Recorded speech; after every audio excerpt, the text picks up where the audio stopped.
sini?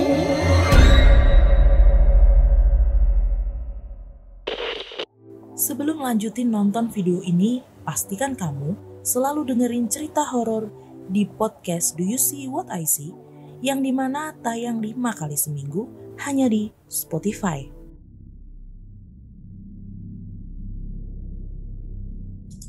Assalamualaikum warahmatullahi wabarakatuh. Selamat datang di Do You See What I See, segmen ngobrol lagi bersama dengan kontributor kita. Nah, kemarin cukup ramai di minggu lalu karena kita kedatangan tamu yang senior dan ceritanya juga gila banget gitu ya. Nah, kali ini saya akan mengajak temennya dan yang pasti juga kontributor yang sudah cerita sangat banyak di Do You See What I See. Siapa gak kenal sama yang satu ini gitu ya. Kita sambut Mbak Dita. Halo Mbak Dita. Halo Mister. Assalamualaikum. Waalaikumsalam. Nah, kemarin kan tahu kan di minggu lalu ada terbangun tengah malam juga bersama dengan Mbak Rachel. Nah, Mbak Dita ini ternyata beberapa waktu belakangan juga lagi bikin channel bertiga ya Mbak Dita ya? Iya, bertiga. Bareng Mbak Rachel sama Mas Pian Asperaga. Mas Pian, gitu ya, namanya Terbangun Tengah Malam. Iya. Jadi kemarin juga udah banyak teman-teman yang akhirnya follow ke sana. Terus bisa dengerin cerita-cerita yang ada di Terbangun Tengah Malam. Karena channel ini juga unik banget nih. Tadi aku juga baru tahu ternyata Mbak Dita nih bangun bikin studionya niat banget ya. Bahkan wah, aku aja nih mencoba kalau rekaman tuh mencari tempat yang terang gitu ya. Dan kamarku rekaman ini juga di sebelah kamar anak-anak. Jadi rame lah. Kalau Mbak Dita nih tadi sempat cerita ke aku kalau studio ini di tempat yang emang kosong, tidak terpakai, di luar rumah pula gitu ya, di belakang rumah, iya. Terus emang settingannya sepi dan horor. Dan dimatiin lampunya sengaja. Dan sengaja dimatiin. Dan satu lagi mungkin fun fact tentang Terbangun Tengah Malam, ternyata mereka beneran loh. Rekaman itu tengah malam. Iya, benar-benar. Bukan gimmick gitu ya. Sesuai dengan namanya. Benar juga. Tadi juga aku udah sempet tidur. Nunggu Pak D. Oh ya udah tidur dulu dah. Tadi nawarin mau jam berapa. Bisanya kalau anak-anak sudah tidur udah tengah malam gitu. Aduh, itu waktu yang saya takut juga sebenarnya. Padahal makin malam makin seru sebenarnya kalau untuk benar. Kayak aku jadi inget sesi kita dulu sering live gitu ya, dan akhirnya sekarang malah aku lihat Terbangun Tengah Malam memang tengah malam sering live ya di Instagram ya. Khusus di hari Jumat aja sih Pak D, Khusus di hari Jumat. Mungkin sejaman lah. Buat narik follower. Yang followernya banyak kayak punya Do You See What I See. Jadi jangan lupa follow juga Instagramnya Terbangun Tengah Malam sama channel YouTube-nya Terbangun Tengah Malam untuk dengerin cerita-cerita yang spesial juga di sana. By the way Mbak Dita, tadi cerita sebelum kesini tadi kan kita juga ngobrol sedikit Mbak Dita ini ternyata masih punya cerita ini. Jadi kita senang banget kalau mau didongengin lagi sama Mbak Dita. Monggo Mbak Dita, aku matiin mic ya, dengerin ceritanya Mbak Dita. Monggo. Oke, aku mungkin di sini ceritanya cerita dari Bapak aja ya, cerita karena ini maksudnya ditonton bukan suara aja. Kalau mungkin untuk podcast kan mungkin suara aja jadi nggak perlu ekspresi. Tapi kalau di sini mungkin cerita yang cocok ini cerita dari Bapak. Cerita tentang He. Mungkin ada beberapa yang kurang mengenal apa itu He. He itu sama seperti angkringan kalau orang lebih familiar dengan angkringan atau kucingan. Nah, itu sama aja. Sama, cuma beda nama. Kalau He itu biasa dipakai di Solo. Itu ada singkatannya kalau nggak salah hidangan istimewa. Aduh, kayaknya aku lupa, nanti bisa dicari di Google deh. Kalau zaman sekarang itu itu jualannya kayak bikin apa? Warung tenda gitu ya. Sama halnya kayak angkringan sama kucingan, berbeda dengan kira-kira berapa puluh tahun yang lalu ya. Sekitar tahun 70-an. Penjual itu masih dipikul, terus dijualnya keliling, terus dia menjajakan dagangannya itu dengan kayak gitu sambil keliling malam-malam, dan itu jualannya sama malam-malam keliling, terus dengan suara yang khas itu tadi mereka menjajakan makanannya. Nah, ada suatu ketika bapak dan teman-temannya waktu itu ngekos di daerah Solo karena bapak kuliah di Solo, ada salah satu universitas di Solo gitulah. Terus tengah malam ini temannya lapar, terus ngajakin bapak. Sebut aja temannya bapak ini namanya Herman ya. Terus ngajak bapak, "Wi, yuk jajan yuk, Wi," gitu. Dan aku, enggak, aku masih kenyang katanya. "Ayolah jajan ini aja, jajan kita tunggu di luar," gitu. "Enggak lah, kamu aja lah, aku kenyang beneran. Kamu aja, aku kenyang."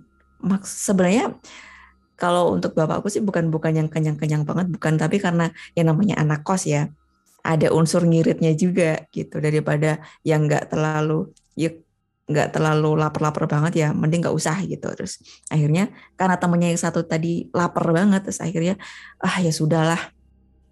Akhirnya si Herman ini tadi keluar sendiri, terus dia nunggu di depan kosnya. Tapi karena lama nunggu nggak lewat-lewat, nggak sabar. Terus dia tahu sih kalau tukang itu biasanya sempet ngetem atau nongkrong di perempatan deket kos, harus jalan dikit gitulah. Terus akhirnya, ya sudahlah, daripada aku nunggu kelamaan di sini takutnya kelewat juga, mending aku nunggunya di perempatan. Terus akhirnya dia berjalan menuju perempatan, terus dia nunggu di situ sambil nongkrong sendirian. Tahu-tahu dari kejauhan, lewat nih tukang nya. Dia panggil, "Pak, He." Terus tukang yang lihat, terus nyamperin. "Oh iya, iya Mas," gitu, nyamperin. Ditaruhlah pikulanya itu, dibuka, digelar dagangannya, dan si Herman mulai memilih makanan apa aja yang mau dia makan. Dan ya asiknya itu kan kalau makan angkringan kucingan itu kan makan di tempat, bukan dibawa pulang ya. Akhirnya seperti itu. Dia ngambil, makan, jadi sekiranya kurang dia bisa ambil lagi apa yang dia mau, seperti itu seterusnya, hingga akhirnya Herman sudah merasa cukup kenyang, dan waktunya dia membayar. Terus, "Sampun Pak, pinten?" "Sudah Pak." "Berapa?" katanya. "Oh, sekian Mas," gitu. Dia menyebutkan nominal yang harus dibayar. Kemudian si Herman menyerahkan sejumlah uang, dan ternyata di situ masih ada kembalian. Kemudian bapaknya nunduk, kemudian menyerahkan kembalian. Diterima sama si Herman. Kemudian si Hermannya mulai pamit. "Sampun Pak, matur nuwun." "Sudah Pak, terima kasih."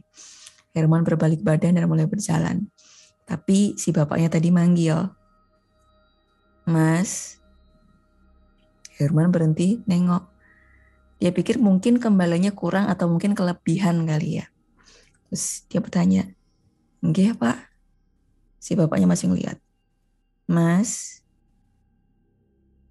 ilat kabar Mas, masih ilat kabar Mas, masih ilat kabar Mas, masih ilat kabar Mas." Seketika itu lidahnya keluar, semakin panjang, semakin panjang, semakin panjang, dan lidahnya itu berwarna merah.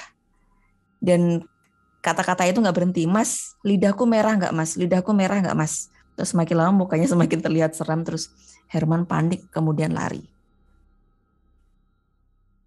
Dan ya sudah, cuma segitu aja ceritanya, singkat banget ya.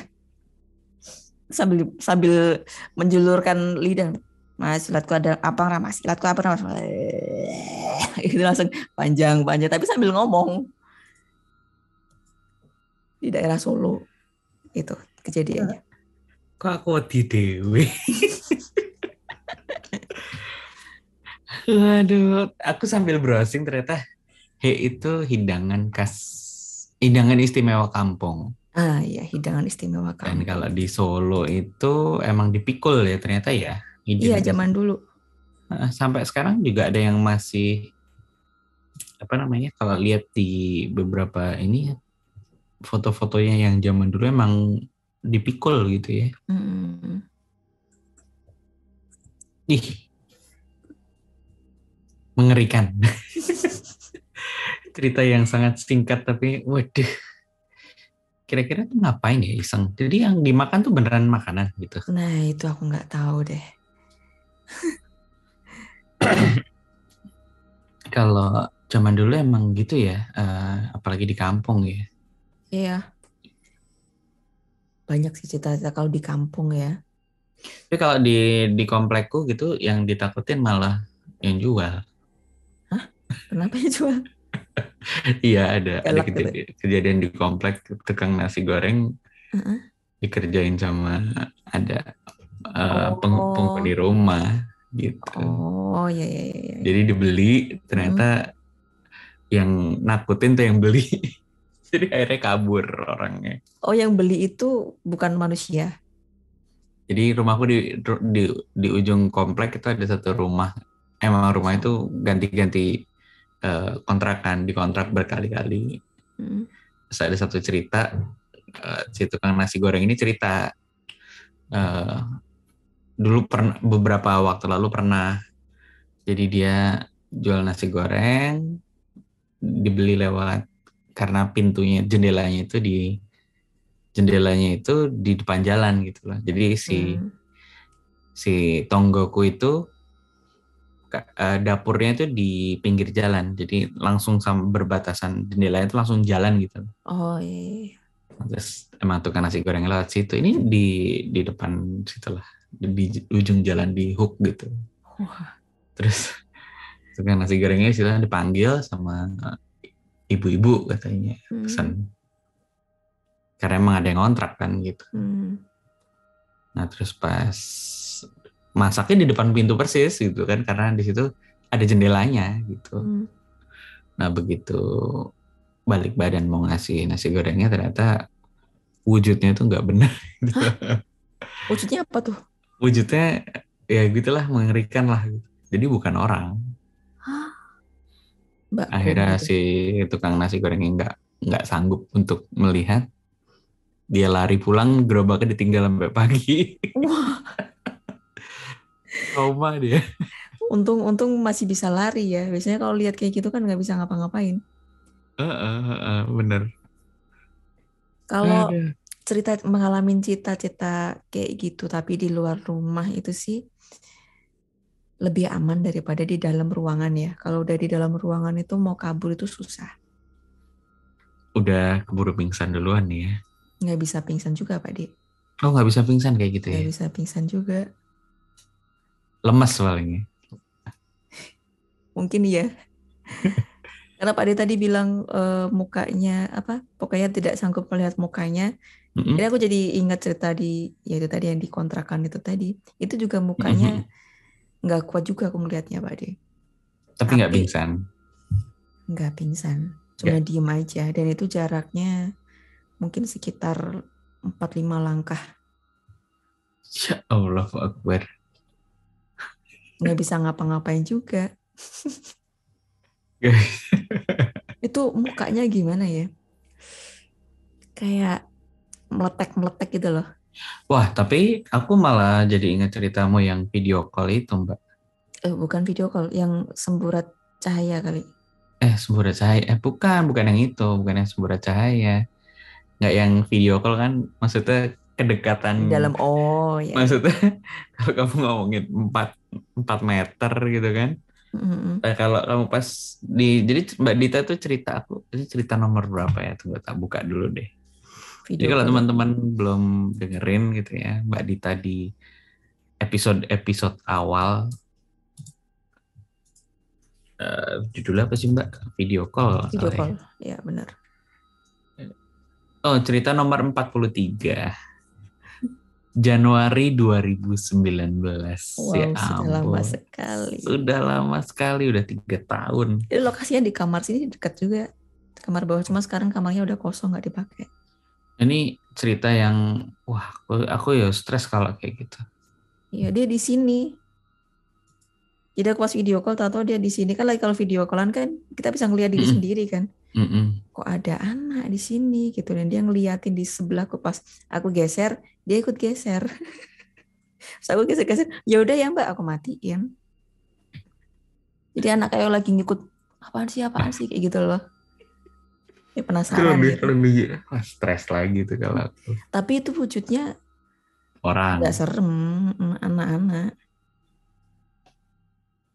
Kan ada cerita juga tuh yang aku lupa di episode awal juga tuh yang Mukanya hancur. bukan yang dia mainan Snapchat kayak cerita-cerita di short movie itu loh, yang tapi beneran dia. Aku lupa judulnya apa.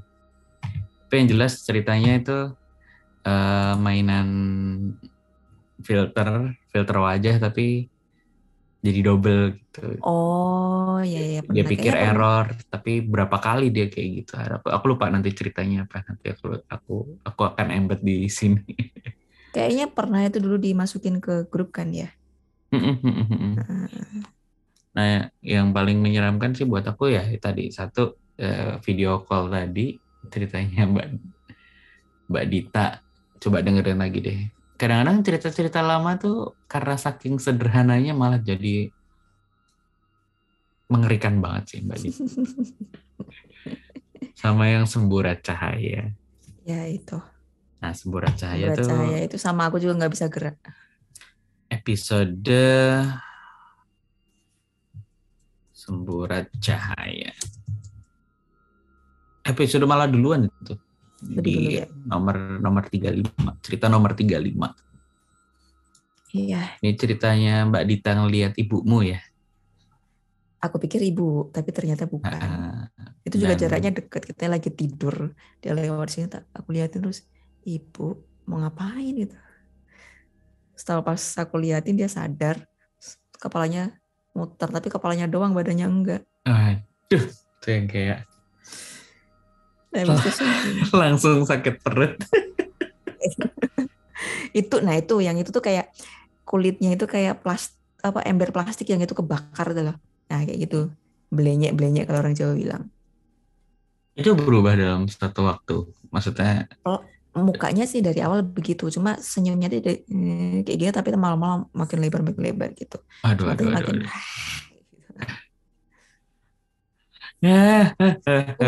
Aku manggil sosok itu Mbok D sih, karena lihatnya 2 kali. Oh gitu. 2 kali lihat itu. Oh, aduh, udah 2 kali ketemu lagi. Si Mbok D. Oke Mbak Dit, terima kasih cerita singkatnya. Kebetulan bateraiku pas habis nih. Oke. Berapa menit lagi? Terima kasih udah main lagi ke YouTube Do You See What I See. Sama-sama Pak D. Jangan buat berbagi cerita terus di sini, karena ceritamu akan selalu dinantikan sama teman-teman warga desa Sukawodi.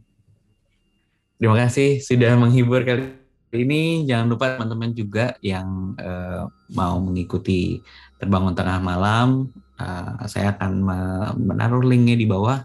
Silakan langsung subscribe, ikutin cerita-cerita yang lebih banyak lagi supaya mendapatkan asupan yang banyak. Dan juga kalau teman-teman suka begadang tadi, ditemenin sama Terbangun Tengah Malam hari Jumat ya, kalau mau live di Instagram ya biasanya. Di Instagram. Oke, jangan lupa juga akan follow Instagramnya Terbangun Tengah Malam. Itu aja mungkin di episode kali ini. Terima kasih Mbak Dita sekali lagi. Terima kasih banyak Pak D. Sampai jumpa di episode selanjutnya. Assalamualaikum warahmatullahi wabarakatuh. Waalaikumsalam.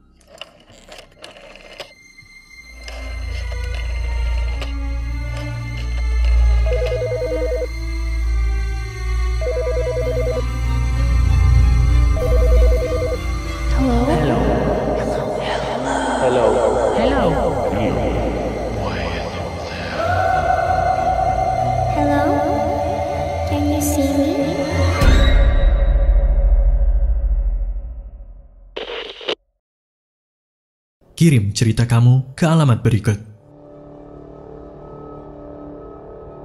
Do you see what I see?